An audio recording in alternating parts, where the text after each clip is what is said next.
Would you like to play some football?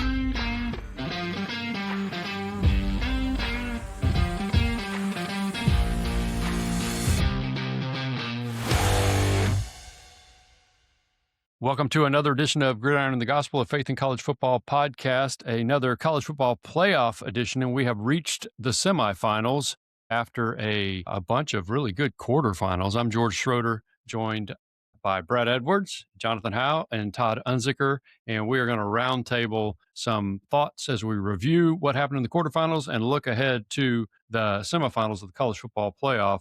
Man, a lot of stuff went down, and I'm still stunned by some of what we saw. Great couple of days of football on New Year's Eve and New Year's Day, and I'm glad we all had the chance to take a look at it.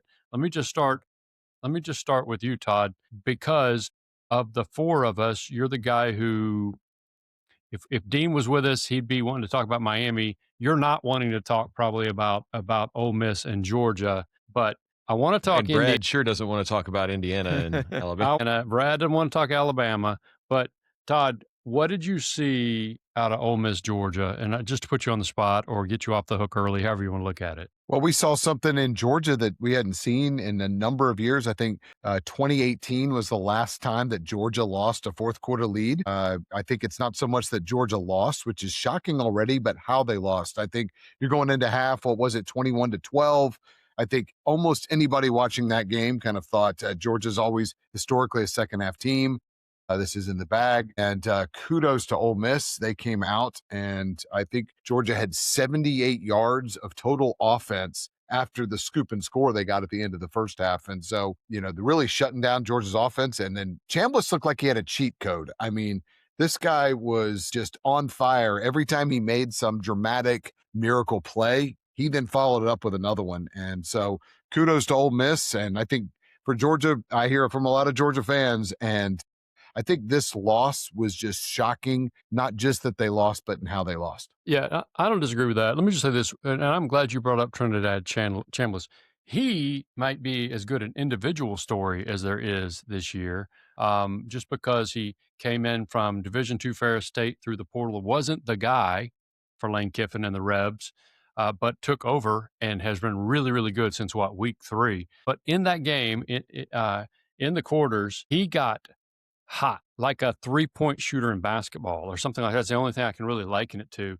And I just thought he got hot and he couldn't get stopped. The only guy I've ever seen really do that, and he did it a lot at the college level, and we still see it at the pro level, is somebody like Patrick Mahomes. Now, I'm not comparing him to Patrick Mahomes. I'm saying in that moment, in that fourth quarter, the cheat code you're talking about, he got hot where he could do no wrong, and everything he did, he could find somebody on a busted backyard play, and it was an amazing thing. So, Brad, Jonathan, I'd love to hear what you guys thought. Brad, your thoughts on real quick on that Sugar Bowl, Ole Miss 39, Georgia 34. Yeah, I mean, I thought there were things about the setup of the game that certainly were more favorable to Ole Miss than the first meeting. But the big thing, obviously, that changed was the coaching situation. And so even because of some of these things, you're like, okay, well, that's a reason to like Ole Miss a little bit more. You just couldn't get past the fact that you gotta, your coach has left. We've talked about it before. You had all these assistants that are basically now working for one of your rivals, and it just set up where you didn't think that there's any way that Ole Miss was going to be able to pull this out. Totally aside from the fact that they still had to prove that they could stop Georgia's offense, which they never did in the first meeting.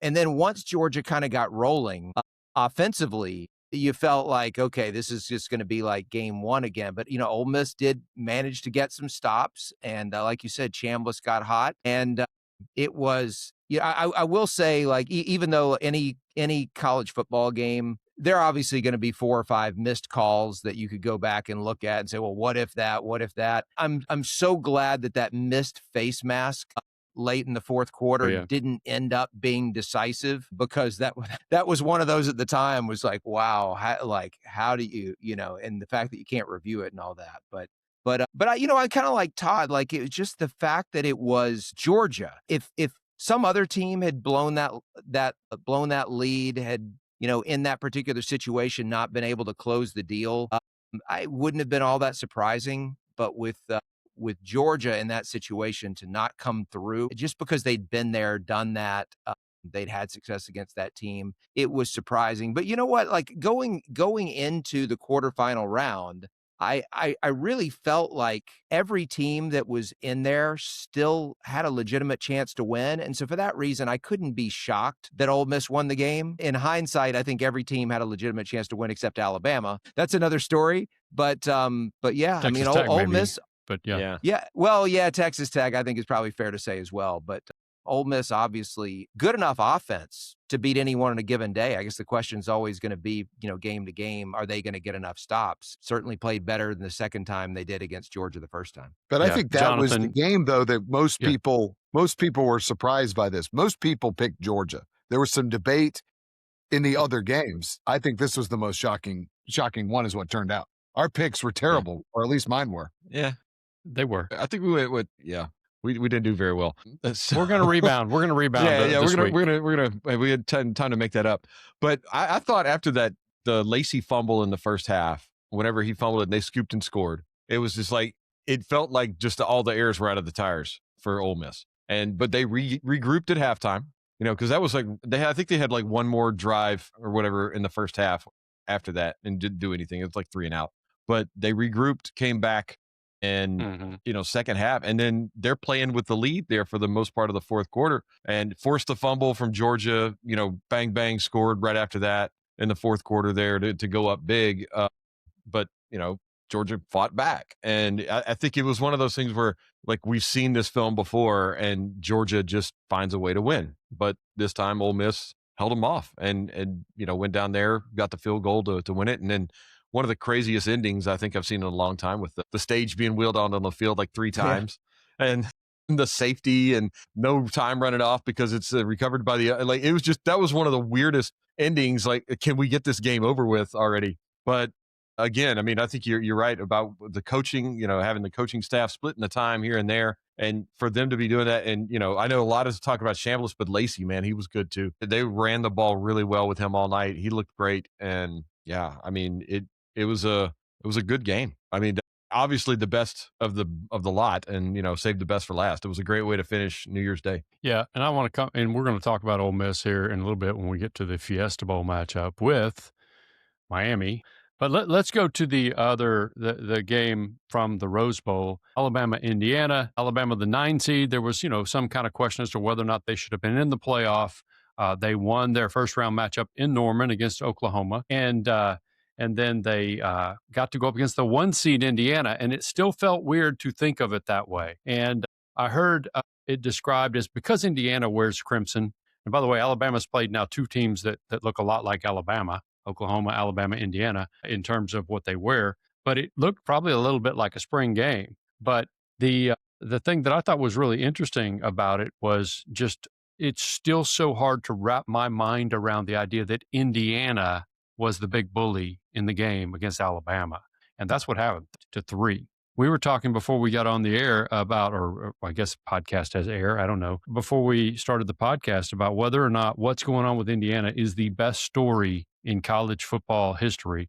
And I don't know if this is the time to broach that subject, but the thing that Brad and I brought up, Todd brought up the idea that it's the best in college football history, this turnaround that they've had. Playoff 2 years under Cignetti, probably the favorite to win it right now. Obviously, they're the 1 seed, and we saw what they did to Alabama. We brought up K-State, Bill Snyder. But I mean, I think after what they did to Alabama, which we should get into, that, I mean, you got a pretty good case to talk about the losingest program in history suddenly maybe being on the cusp of a national title. Maybe that is the best turnaround story in college football history. And so I'll just toss that out there. But I guess before we get into that, 38-3, was anybody not completely flabbergasted? I thought Indiana was going to win. But was anybody not flabbergasted by just how thorough the whipping was? Yeah. I don't think anybody saw the whipping coming. But, Mendoza went out there and backed up the credentials for the Heisman. I mean, he threw more touchdowns than he did incompletions. I mean, anytime you've got more in the end zone than you do on the ground, that's going to be a good day for you. And, I remember, I think Joe Burrow may have had a game like that in 2019 with LSU, where he had 5 or 6 touchdowns in a game and only had like 3 or 4 incompletions. But Like that doesn't happen often. And he just kind of controlled the game. Didn't throw for big numbers or anything, but like it never looked like Indiana was having any trouble. Like it just kind of did what they wanted to do and just disposed of Alabama. Like, all right, now bring on Oregon, kind of, it was very business, matter of fact. Yeah. And it looked like they just Alabama didn't struggle. versus Washington, or Alabama versus Michigan State in some of those 14 playoff era games. Yeah, or Georgia TCU. I mean, it was reminiscent of that or It something. didn't quite look like that. Well, maybe You not. think it did? LSU Oklahoma that one year. Well, because there wasn't a ton of just whiz-bang scoring. offense. They just asphyxiated them is kind of where I was going. But yeah. And Brad, I would say it's one of those that I think it's only surprising because of the names of the teams. If you actually watch them play all season, I mean, Alabama couldn't run the ball against air. And the fact that they couldn't run it against Indiana should have been no surprise to anyone. I mean, going in, there was no reason to expect Alabama would have any running game whatsoever. They didn't have it against Oklahoma. They didn't have it against Georgia. They didn't have it against some teams that couldn't even play defense. So it was going to be on Ty Simpson to be able to make plays. You knew Indiana was going to be able to score. I don't know that I necessarily thought they were going to get 35 plus, but I thought Alabama was going to have to certainly score in the 20s to be able to win it. And I thought that was a big question mark going in. Can they do that just off the passing game? Because in addition to not being able to run the ball, they can't pass protect either. I mean, that offensive line is just... It's a bad combo, by the way. Yeah, but otherwise, how was the play, Mrs. Lincoln? It's mind-blowing that a team with a bunch of 4- and 5-star players at a particular position group can be as bad as that offensive line. That's another story. But I think what is surprising though is that and I really believe this, there might not be more than 4 or 5 guys on Indiana's team that would start for Alabama. And I say that with this caveat. If they signed with Alabama instead of with Indiana, if they had never attended Indiana and had just gone right onto Alabama's roster, I don't think those guys would have become the players they are. I think they would have been underdeveloped. I think they would have been undermotivated. They would have, Brad, to echo where you're going with that is, sorry to interrupt, but I pulled this up. Alabama has 58 4 or 5 stars on their roster, and Indiana has 6. I think that's kind of what you're alluding to. Which is 6 more than I would have thought they had, by the way. And it's going to sound like a slam on Kalen DeBoer, and it's not. This is a credit to Kurt Cignetti and his staff. I think if you took Alabama's roster and you gave them to Cignetti and his staff for 2 years, and then you took that Indiana roster and you gave them DeBoer and his staff for 2 years, I think the result would be more lopsided. One thing that was interesting to me was when Ty Simpson got hurt and Alabama finally made the change at quarterback. And apparently we learned after he's been hurt for some time. Granted, the game was over at that point. It was 24-0 when they made the change. But all of a sudden, the ball started coming out faster. And Alabama's offense they still only scored 3 points, but they looked a lot different. Once they changed quarterbacks, they looked a lot more confident in what they were doing. They still couldn't run the ball. But I do think there was something with Simpson that had been going on for a while where not only was he injured, but I think he had just such PTSD from being hit so many times game after game, seeing ghosts. Like even when there was no pass rush, he was expecting to get hit and was getting rid of the ball early and whatever. And I think just kind of because of that, their offense was such a mess that they just became so easy to defend toward the end of the season. You could see that. But Indiana, for them to be able to run the ball down Alabama's throat the way that it's one thing for the Heisman winning quarterback to make a couple of big plays, which he did, even some with his legs, but for them to just between the tackles, just for most of 4 quarters to pound them the way that they did, that I think was the biggest surprise of the game for me. Yeah, but see, I know we were all surprised. Most of it has to do with it because it's Alabama, because it's Indiana, as we've said. But like what you said, if you watched them all year, and I don't care what you think about the Big Ten at large, if you watched them against Ohio State and back in October, whenever in Eugene, if you watched them against Oregon, which we get to the rematch here in a little bit, you shouldn't be surprised because they shut down those teams and they ran the ball on those teams. And they're not just a bunch of try-hard guys. They don't have the recruiting stars after their names, but First of all, they are extremely well coached, which reminds you of those K-State teams, and they've got better players than those K-State teams that we talked about from years ago. Michael Bishop, really good. Don't get me wrong, but I'm just saying. Darren Sproles. They've got good players. Well, they make a big deal about So- all the transfers, but those transfers, many of them, if not most, came from where Signetti was.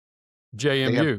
They have continuity together, and that's, in this day and age, that's such a huge thing. Yeah, You know, and you know what? A couple of their other transfers that play a big role in that team. One is from Maryland, another one's from Navy. Outside of the one offensive lineman from Notre Dame, you know, they're not only guys who very few people were after out of high school, but even when they became available in the portal, they're guys that not a whole lot of other schools were after.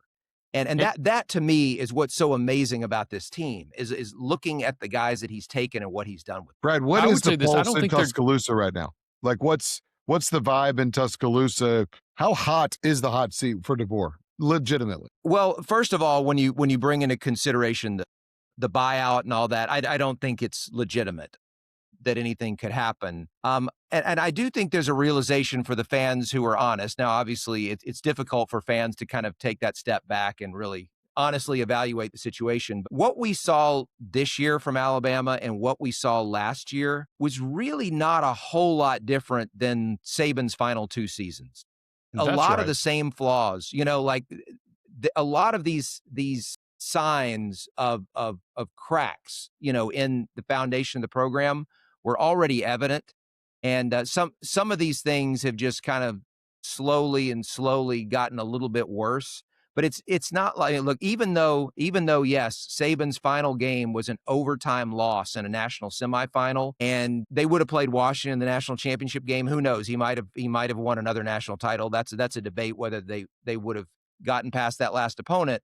So there's this impression that Saban went out on top as far as, you know, his last team being as good as most of his others. And I don't think that was the case at all. I think you were already starting to see signs of a decline, and we've seen it play out. And I think what they're in the middle of now at Alabama is an overhaul of the roster where they've got to get players in on both sides of the ball that are made for what they want to do, which is different from the way that Saban wanted to do things. And it kind of starts with the offensive line and how big those guys are. Kalen DeBoer doesn't want a smash mouth. You know, and he doesn't want 350, 360-pound offensive linemen. And so in the same way that they had to deal with a quarterback last year in Jalen Milroe, who didn't really fit what DeBoer wants a quarterback to be, they continued down that path this year with certain guys, especially on the offensive line. And so there is an overhaul going. I think some people are aware of it. Now, I will say, if it gets worse next year,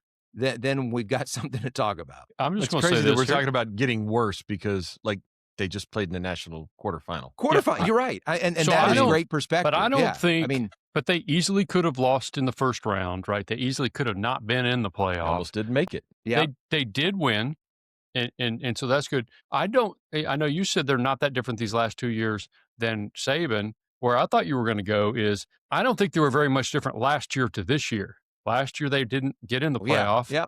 Didn't really and they could argue about whether they should have been or not. This year the thing fell and they did get in the playoff. I don't know that they're that much different, quite frankly. Different quarterback, but just in terms of overall capabilities, I think what Alabama is encountering right now is reality. They had a salad days with Nick Saban, and nobody knows better than you. I mean, you literally wrote the book on the dynasty, Brad, which, you know, we can pump later. But I think it's over, by the way, George. If anybody had any doubts as to whether the dynasty was still alive, No, yeah, I think it's those over. were squashed.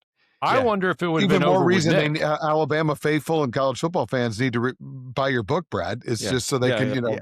it'll help soothe them a little bit. Relive right. the good old Wherever days, right? wherever fine books are sold. That's exactly right.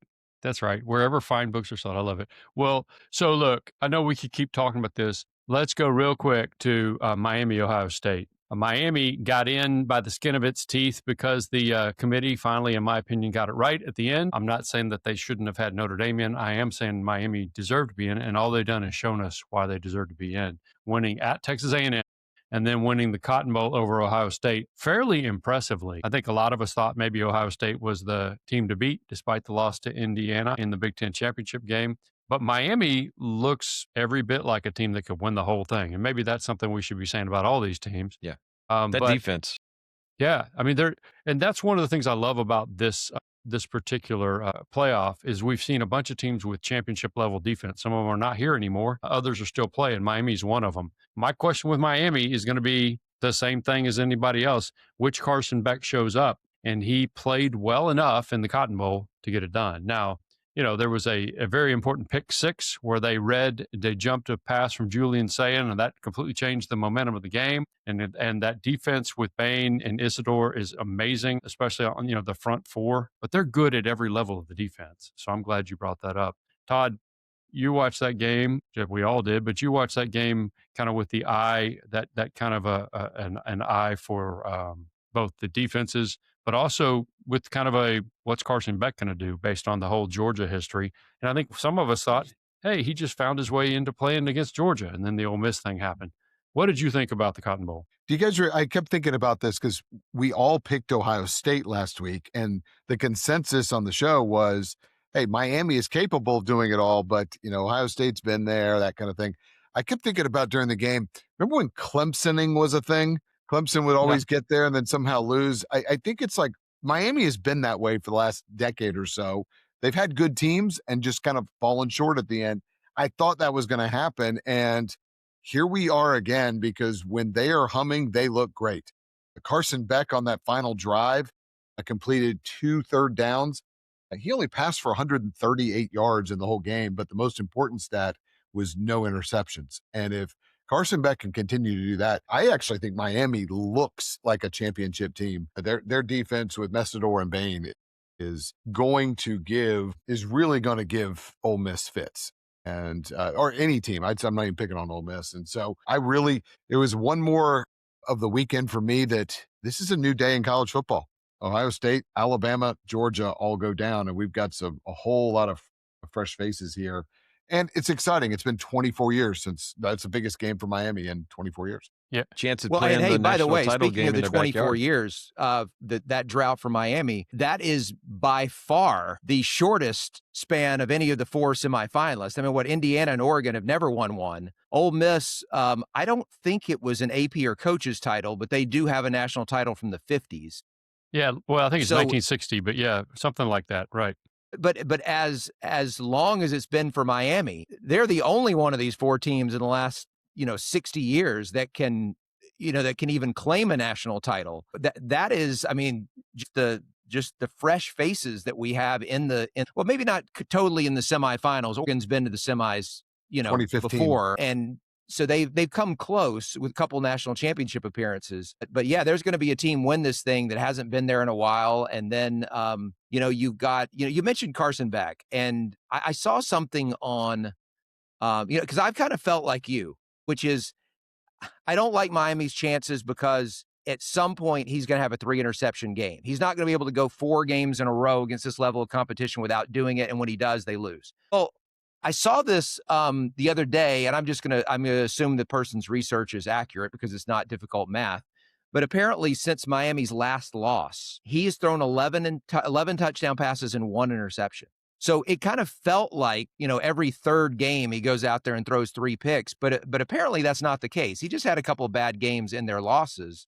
But like you said, he doesn't have to go out there and throw for 300 yards and 3 touchdowns. If he just takes care of the ball, they run it well enough. They obviously play, good enough defense that they're going to have a chance. And so and by the way, guys, like defense, as I was watching those games this weekend, I'm thinking to myself, like, it wasn't that long ago in college football that no one could stop anybody. And we had was it 14-0 Miami at half? It was something nothing. Well, let's put the first 3 quarterfinals, one of the teams had 0 points at halftime, right? It was a first half shutout. And there was not a single touchdown scored in the first quarter of any of the games this weekend. Yeah, and so it's wild just to watch, and like what happened? What all of a sudden, defenses seem to have the upper hand again, and it is amazing. And then of course, Ole Miss and Georgia fortunately gave us some entertainment, but it is a little bit of a different game where you can go out there and just have a quarterback who doesn't make mistakes, and we might be in another one of those eras where that's enough to win a championship. Nick Saban is rolling over in his by the way, that's another game day bus. All 4 head coaches or former Nick Saban assistants. right. I don't know if we brought that one up yet. One team never scored. In the Orange Bowl, Oregon 23, Texas Tech nothing. I don't know that anybody's exceptionally surprised by number 5 seeded Oregon beating number 4 Texas Tech. I could have seen Texas Tech winning it, but I picked Oregon. I think most of us picked Oregon. I was a believer in Texas Tech because of their defense. And let me just tell you, their defense still makes me a believer. It was really tough for Oregon to score, but they gradually pulled away because Cody Campbell, the billionaire, spent all his money or pulled some money out of the couch cushion, pulled some change out of the couch, right? Cushions. And he spent it all on the defense. And they didn't have much of an offense. And it finally bit them when they got to elite competition. Jonathan, you watched the Orange Bowl. You watched Oregon, Texas Tech. Let me ask you this. Was Texas Tech legitimate in your mind? Yeah, I think so. I mean, I think you just hit it on the head, though. I mean, it's like elite defense, absolute no offense at this level. I mean, I think that offense does okay when you're playing Baylor and SMU. Hey, stop. We're going to edit that out. But sorry, George, not you, the other George. They actually didn't play Baylor, the vaunted They didn't Bears, play Baylor. So all right, well, anyway. Thankfully. It works against that. I just think against a team like Oregon, who's been there, they're, elite defense as well. It was a slug all day. I mean, they just could not get anything going. That game was a tough watch. I think I even texted you during that game. It's like, this is a hard watch because there's just not, like, Oregon's just wearing them down, going down the field, getting a field goal here and there. And finally, they just kind of pulled away. And in that fourth quarter, and, scored 10 in the fourth quarter to kind of put it away. But there was really never any threat from the offensive side from Texas Tech, which kind of is a shame because that was the one game that, I think the teams were really evenly matched. But there was just nothing on the offensive side from Texas Tech. They just couldn't get it going. Yeah, that's right. And look, I think Oregon's really, really good. Oregon's really good. I think Texas Tech, it's not just the quarterback. And I think Baron Morton's is an okay quarterback, but they just didn't have the same personnel or even close on offense that they have on defense. Well, I think we even saw that against BYU in the title game. I mean, they relied on all those interceptions. I mean, how many times did they pick off the guy from BYU in that title game? I mean, it was crazy. I think it was 4 or 5 that they had in that one. And a bunch of them were kind of in the plus field position too for them whenever they got the ball. So, that was really the main reason that they were able to pull away from BYU in the title game. And, the defense, they just couldn't stop. Oregon just kind of just methodically would move down the field, kick field goal, move on. But, there was just nothing from the offensive side of Texas Tech. All right. So, Todd, any quick thoughts on the Orange Bowl at all? Or because otherwise I'm ready. Dan Lanning was Georgia's defensive coordinator. I wonder if he and Kirby just said, we're not going to punt. Dan Lanning went for it 8 times on fourth down. That was wild.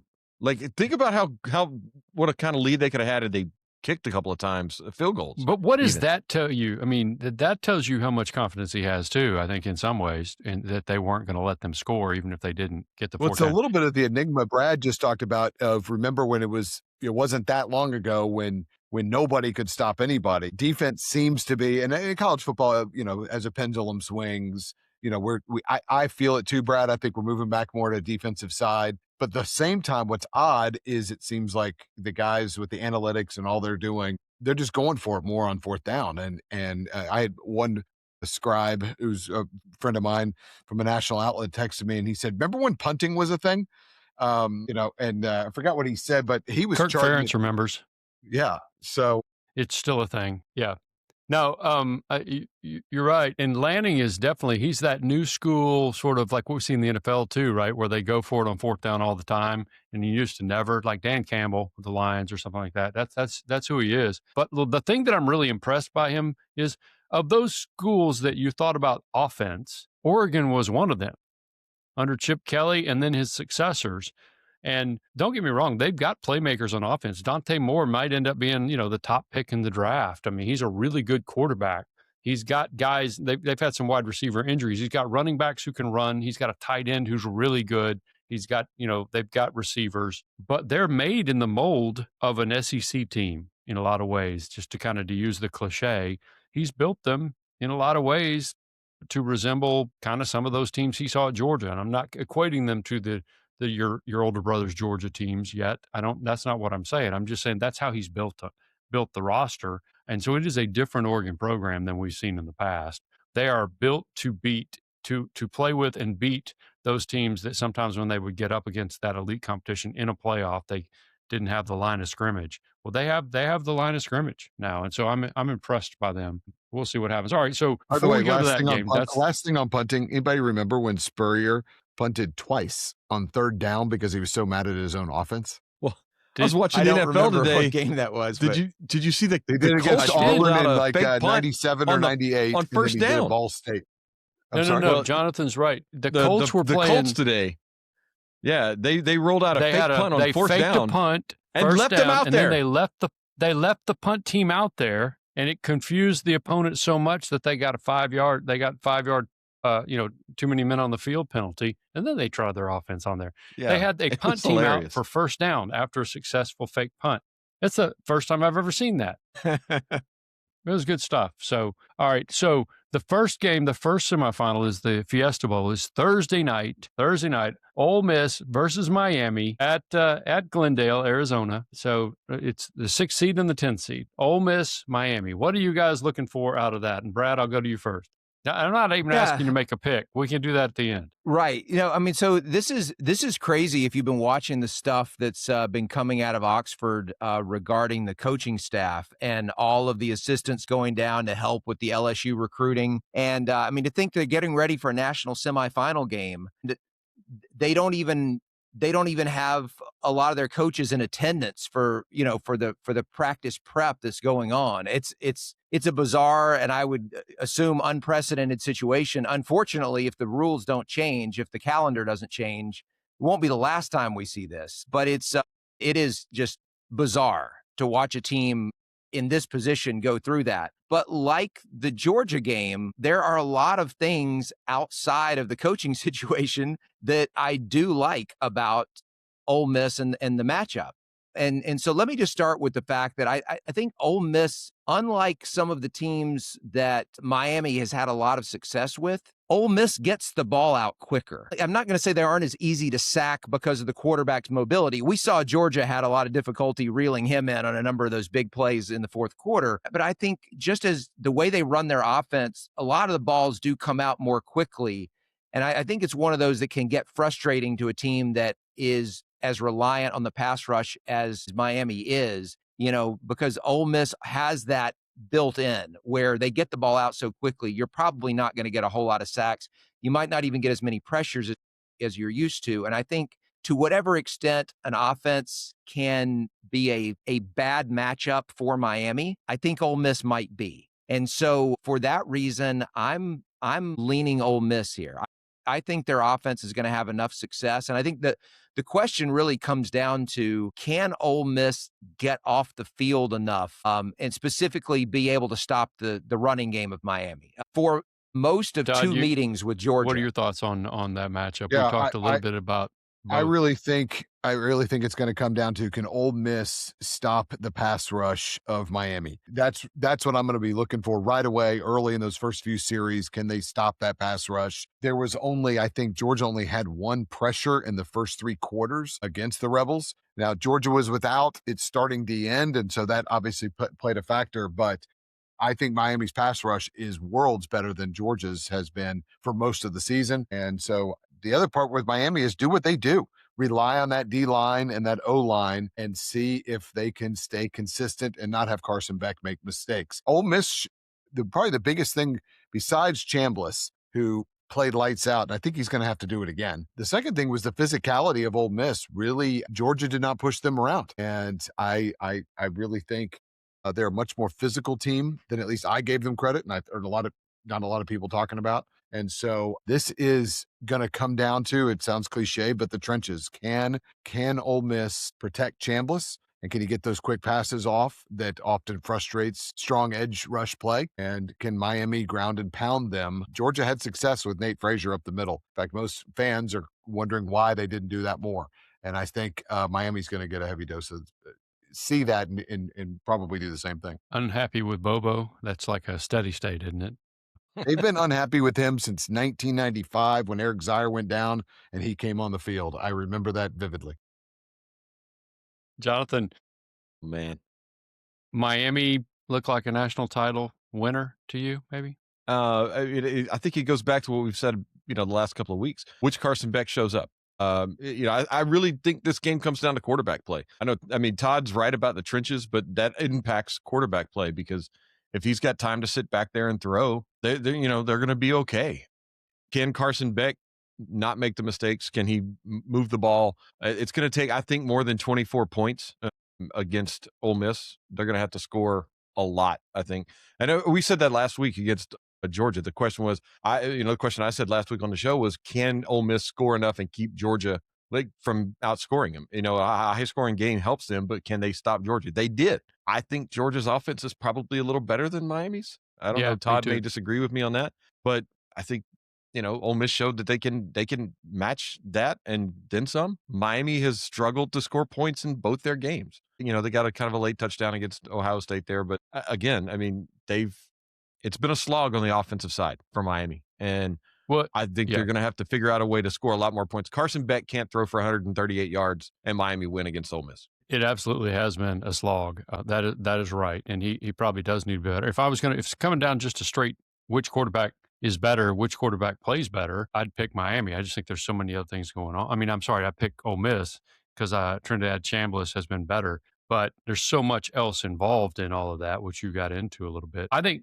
you're right. I think Georgia's offense is better than Miami's. I don't think there's a whole lot of doubt about that, but I think that Miami's defense is the best remaining in the field. I think it's really good. And I think Oregon's got a good defense. I think Indiana's got a good defense. Ole Miss's defense is the least of them by a football field. But I think it all comes down to whether if they can shut down, and I was going to say slow down, but if they can shut down Ole Miss, then that defense gets them into the finals. Here's the thing, and I'm glad, Brad, that you brought this up.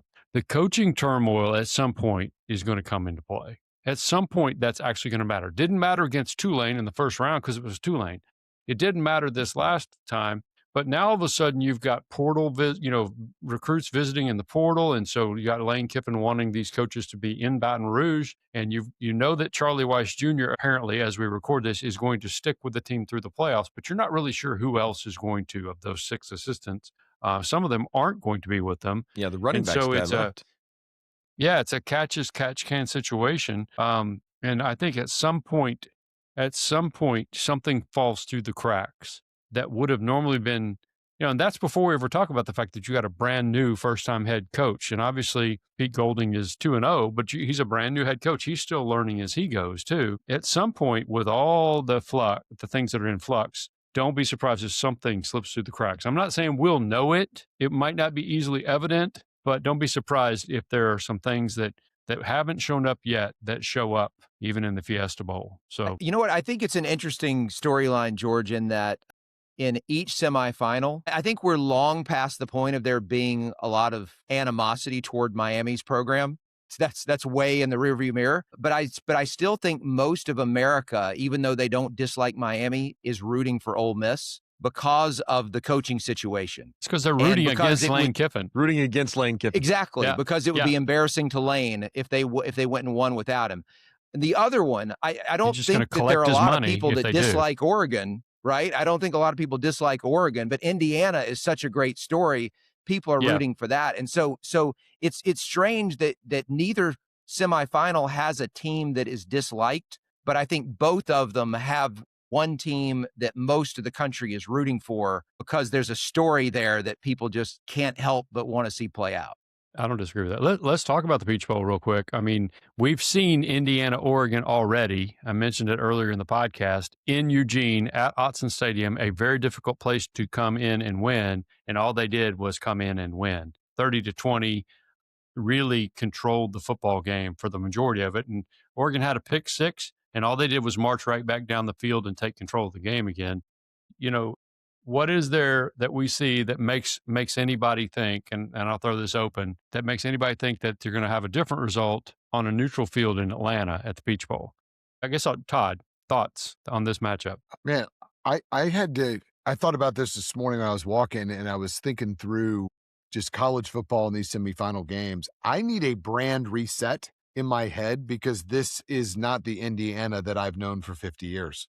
this is a complete team. And when I've seen a number of their games now, and I don't think it's going to be a lot different. Oregon did not score in the final 50 minutes in Autzen, and I don't think it's going to be like that. But I think with the receiving core that Indiana has, they can move the ball. You know, Texas Tech had no quarterback play whatsoever. That was some of the worst quarterback play I've seen in a playoff game. This is a different animal, and they're playing as a cohesive unit. And I think Oregon's really good, and they're capable. If Dante Moore, if he's got some time, if they can slow the pass rush down, they're explosive at times, but they've got to find some rhythm in their offense. That's why Dan Lanning was going for it eight times on fourth down, was because seems like all year Oregon has had flashes of what you think they can be, but they get bogged down somewhere. And so, I'm jumping on the Hoosier train right now, and they made a believer out of me. Yeah, Jonathan, we were So texting back if and forth Oregon during wants that to have a Texas Tech chance, game.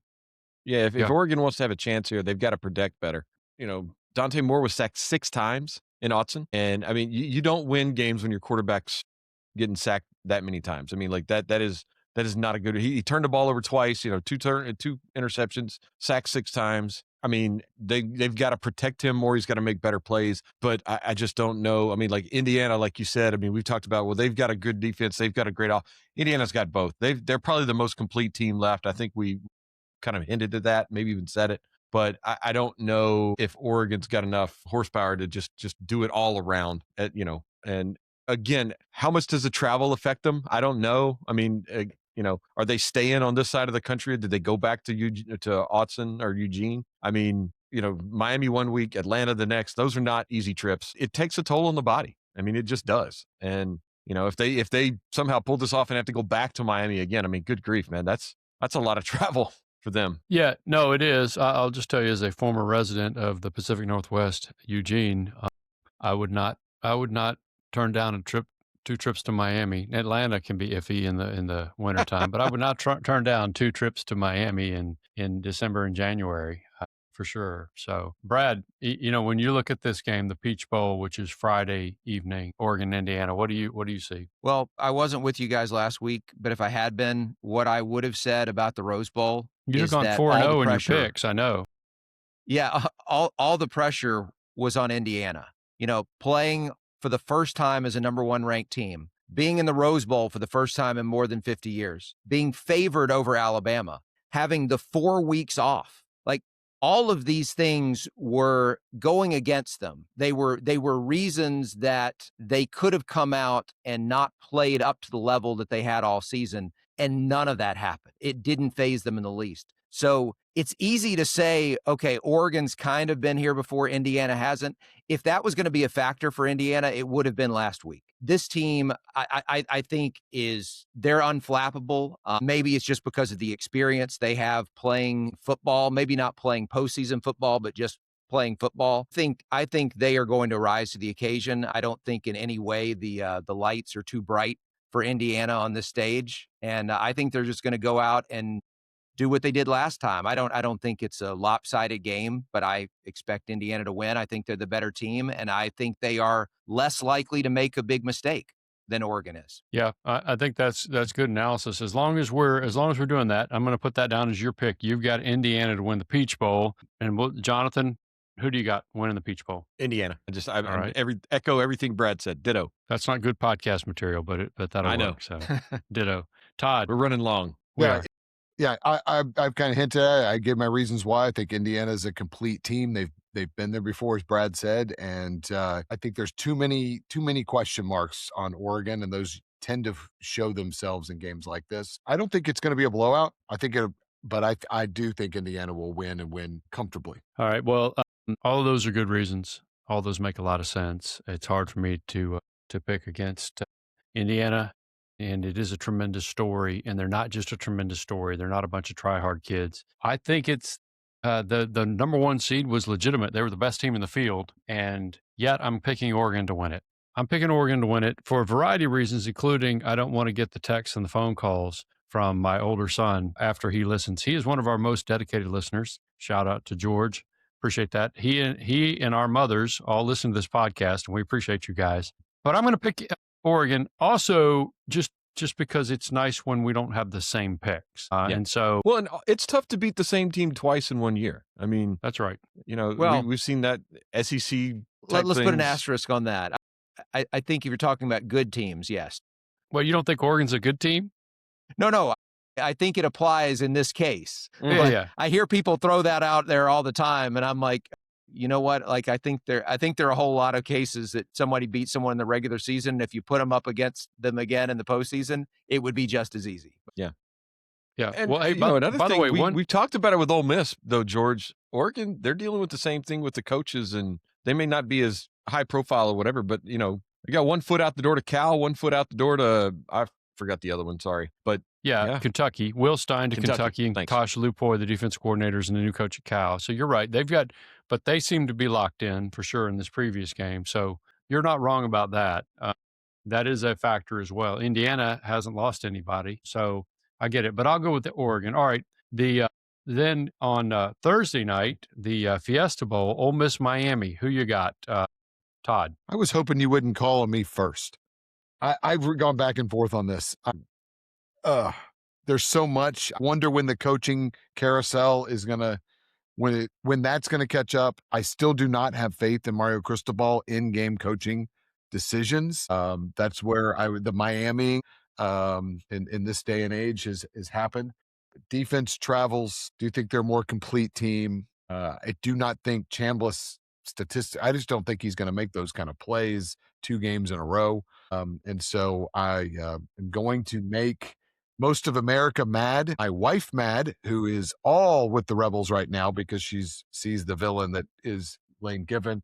And I'm going to make Dean, our co-host, very happy and say I'm going to go with the Hurricanes in a pretty tight game. So Todd Scott turn. And Jonathan, who you got? Man, this is a really hard pick. This is a lot harder pick than the other game to me. But I think Ole Miss has got they're playing with a chip on their shoulder, and Chambliss I think is a better quarterback. I think even though I do think Miami has a better defense, I still think that Ole Miss gets it done, and the Cinderella kind of, not that they're Cinderella, but you know what I mean, the storyline lives on, and Lane Kiffin cashes another check from LSU for doing absolutely nothing with a team that's making a run. So and we have a storyline of whether they have any coaches for the final coming, right? For the championship game. All right. We'll see. Brad, who you got in the Fiesta Bowl? Yeah, so I agree with what Todd said about you can't expect that Chambliss is going to go out there and make some of those plays that he made against Georgia, that he's not going to do that again. But then I would also say I don't have a lot of confidence that Miami can go out as a team and play that well again. I think they played their game of the season last week against Ohio State. I think just the overall focus, intensity, playing mistake-free for the most part, that was about as well as they can possibly play. And they did it when it mattered. But the question is, can they? I don't think they have to play that well to beat Ole Miss, but they need to play well. And I just question whether they can come back off of that for a second game in a row and play at a very high level. Based on what we saw in the regular season, I don't expect them to do it. And while, Ole Miss also played very, very well in order to beat Georgia, Ole Miss was more consistent throughout the regular season. I think Ole Miss is more capable of putting back-to-back good games together, despite the coaching staff situation. So I'm going with the Rebels here, more so because I don't have confidence that Miami can come out and just play as complete of a game as they did 1 week ago. All right. I'm going to go with Miami, and I'll just, I don't want to bury the lead because defense travels, and I think it's the best defense in the field remaining anyway. And I just think it is going to be a bear for Trinidad Chambliss and Lacey and the gang to keep those guys off of them. And I'm not saying they're not going to score points. I think they will. I just think that defense is going to make life really difficult for Ole Miss. And I think the bonuses for Lane end here. That's what I think. And so good stuff. George Osbury will appreciate that, I'm sure. Yeah, he will be. He can't be excited about cutting those checks. No, but that's his fault and the governor's and whoever else's fault, right? So you didn't have to agree to that. He was coming, but you did. So and for the few of you guys who don't know what we're talking about, when Lane Kiffin was negotiating with LSU about whether he would stay at Ole Miss or go to LSU, he knew he had a playoff team at Ole Miss, and so they tossed in hey, we'll give you all the bonuses that you were going to receive if Ole Miss reaches the playoff and advances in the playoff. We'll give them to you as part of your new deal. So he took it because that's what you do. I would. Would you like this free money, sir? Yes. Yeah. If they offer you free money, you should take it. That's a general rule. So, all right, let's go ahead and take a quick break. We'll come back on the other side and we will talk about our shared faith in Jesus. Right back right after this.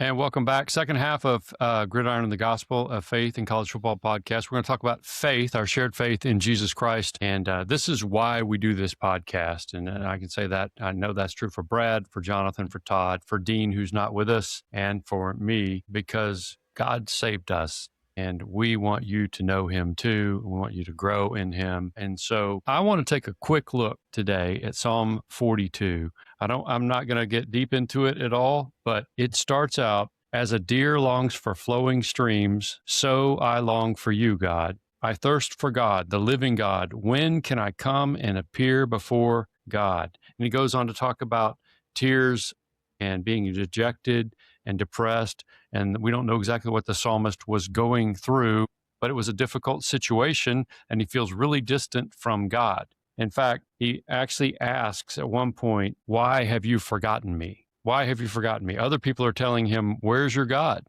So whatever the situation is, it's a difficult situation. He feels distant from God. Okay.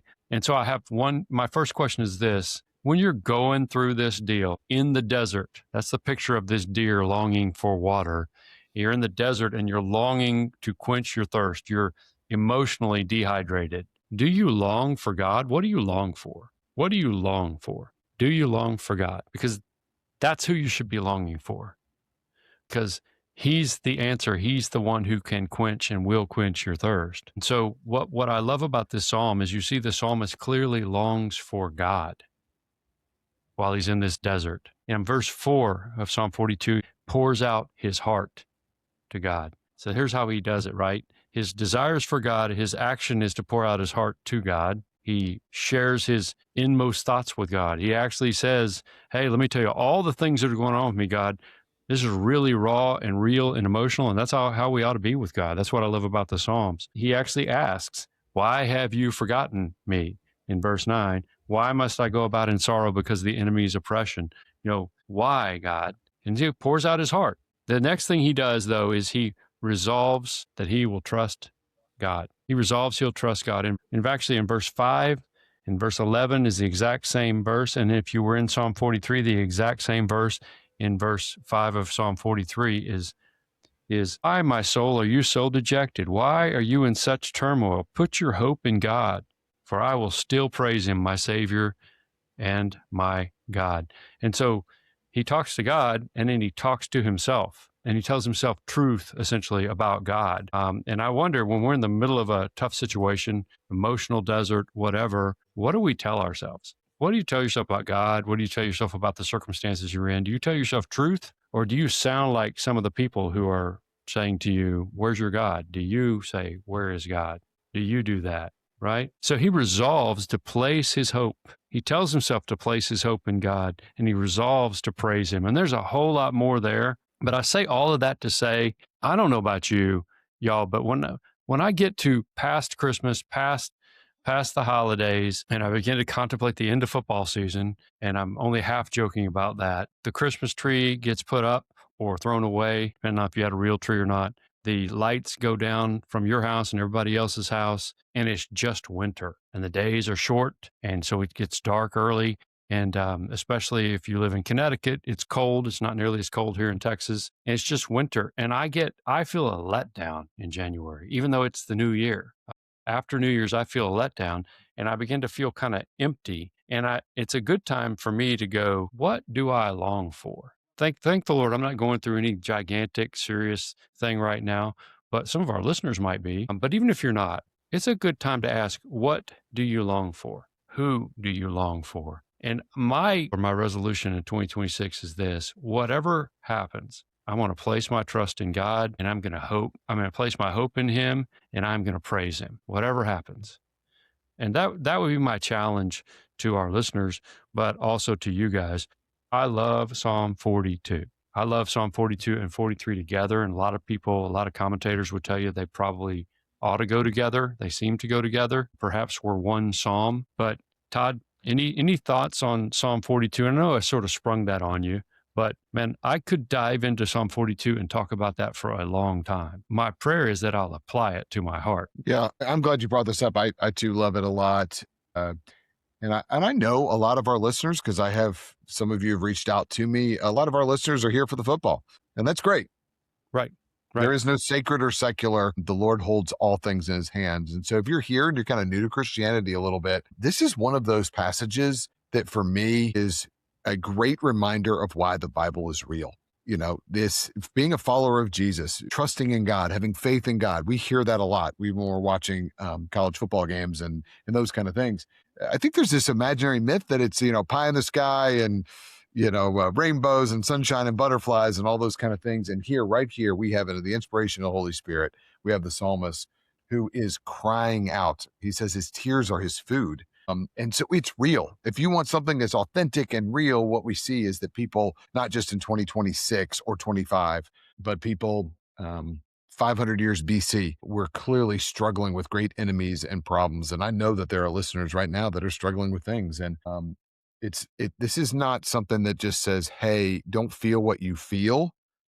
Just trust God. It says, take those feelings. What the psalmist gives me is that freedom that we have a God that identifies, right? He weeps when we weep.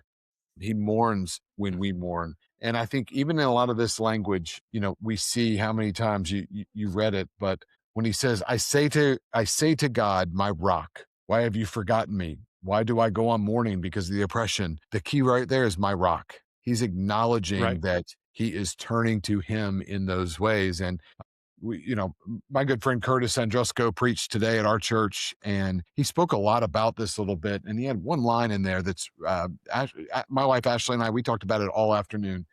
I want to choose what I want most over what I want right now. And I think that the secret to this and kind of following this, what the psalmist says, is even in the midst of the worst times, I still want God and his presence most. Even though in that moment, there might be something that I really want right then. Maybe it's healing for a loved one. Maybe it's a job, financial pressure, restoring marriage. But I want to choose in 26 and daily, each day. I want to choose what I want most over what I want right now. And I think that's when I can cry out through my tears. I can still cry out, it's my God and my rock. I like that. I noticed that he describes God. He describes his relationship with God in Psalm 42. In Psalm 43, he says he's God. He calls him the living God. He calls him his Savior. He's my Savior, my God. He says, you're the God of my life, God, my rock, as you mentioned. He's in verse 2 of chapter 43. He's the God of my refuge. And this is the one I love in Psalm 43, verse 4. And again, I think those two Psalms go together. He's God, my greatest joy. Do you long for God, and is he your greatest joy? What do you want most? And I love that. Choose what you want most over what you want right now. Love that. That's my prayer for each of our listeners, but starting with my own heart as we roll into a new year, is that I want to long for God, and I want to purpose or resolve to put my hope in him and trust him and praise him.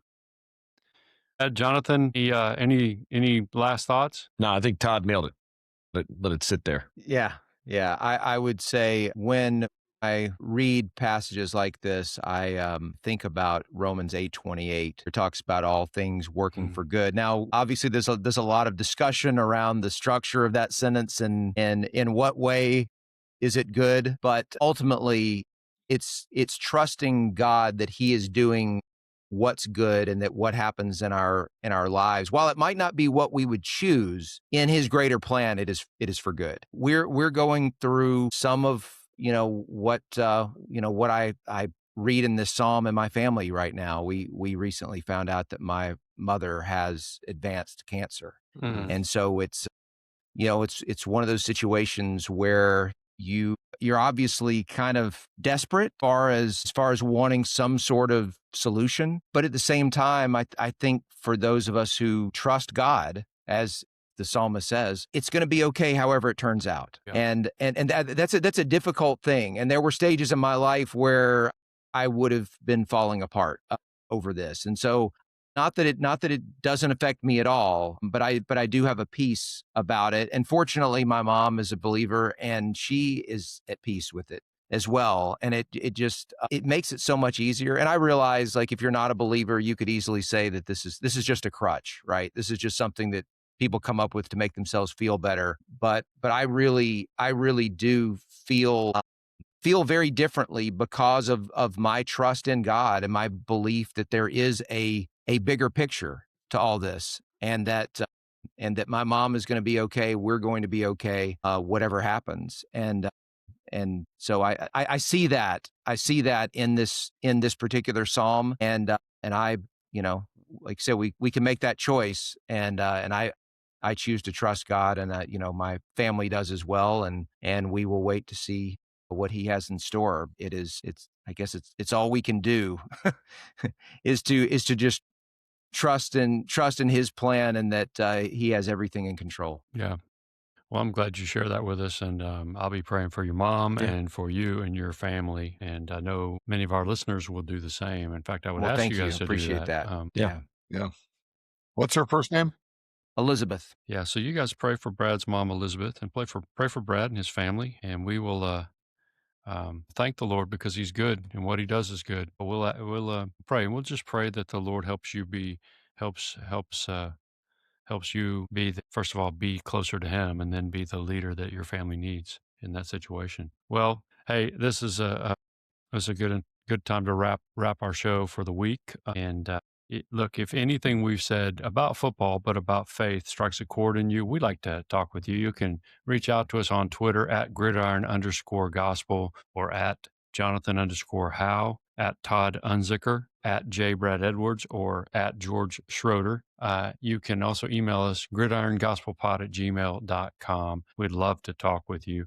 And look, if you have not figured it out yet, and you're a glutton for punishment, we're on YouTube. You can find us if you just search for Gridiron and the Gospel. And so we'd love for you to check us out there. Be sure to rate, review, and subscribe if you're listening to us on a podcast app. That really helps. We're on all the major podcasting platforms.